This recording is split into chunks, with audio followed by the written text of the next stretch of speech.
그 결과 4개 중 2개의 실크 벽지에서 프탈레이트계 가소제인 DINP가 검출되었는데 약 16%, 14% 정도 함유되어 있었습니다. 벽지에는 따로 규제 항목이 없는 DINP는 인체에 아무런 영향을 주지 않는 것일까?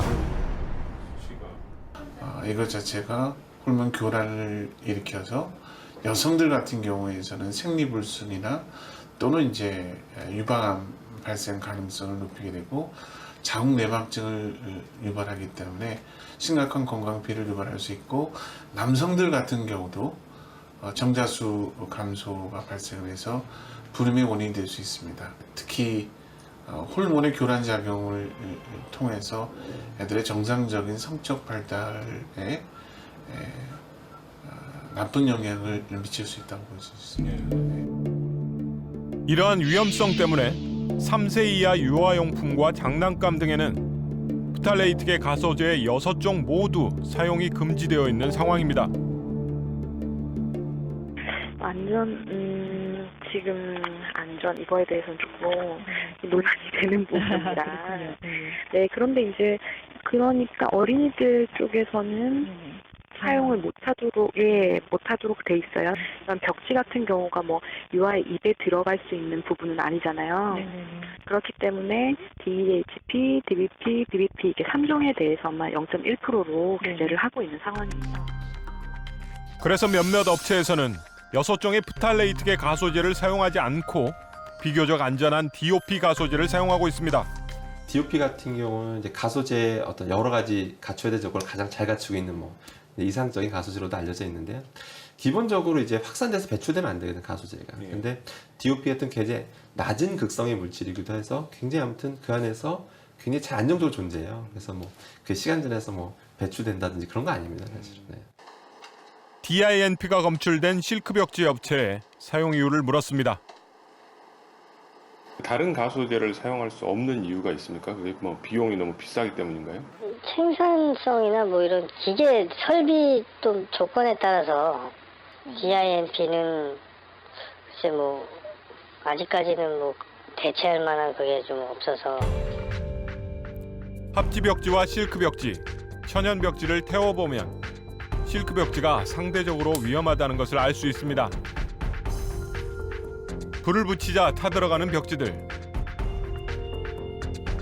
천연 벽지는 이내 불이 꺼져 버렸고 합지 벽지가 연기 없이 타들어가는 것과 달리 실크 벽지는 시커먼 연기를 계속해서 뿜어냅니다. 실크 벽지를 태울 경우 불완전 연소로 생기는 검은 그을음에서 환경 호르몬이 방출되어 인체에 해로운 영향을 주는 것입니다.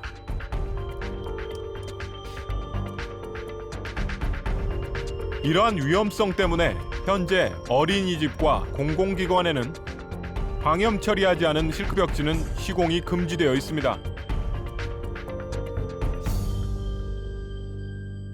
타는 순간 나오는 그 물질들이 워낙 유독한 게 많기 때문에 그게 문제가 되는 겁니다, 사실은.